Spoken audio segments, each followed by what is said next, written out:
A woman's primary sex organs are two ovaries, each about the size and shape of a walnut, but longer and flatter. Here the egg cells originate. Each ovary may contain millions of potential eggs, but the eggs lie dormant until puberty. At this time, cells in the hypothalamus of a woman's brain produce a hormone, which is carried by the bloodstream to her pituitary gland. In response, the pituitary gland increases its secretion of two hormones called FSH and LH. FSH stimulates the ovaries to put out hormones of their own. Estrogens, and to a much lesser extent progesterones, cause the physical changes of puberty. Under this influence, a girl's adult female sexual characteristics gradually emerge. Her breasts grow, she grows pubic hair and hair in her armpits. Then, as she becomes a woman, her first menstrual cycle begins. Now her body is ready to take part in producing a baby.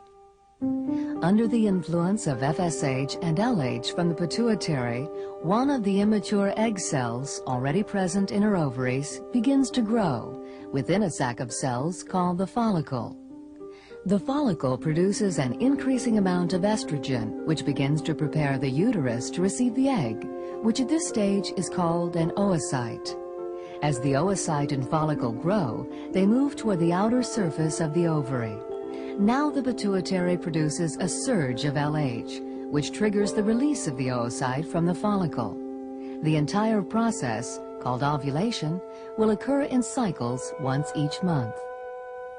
The oocyte passes into one of two fallopian or uterine tubes. Each leads to the uterus or womb.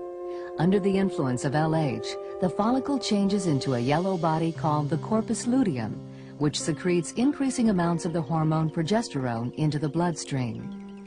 That progesterone completes the job of preparing the uterine lining, and its increase causes the pituitary to send out less FSH.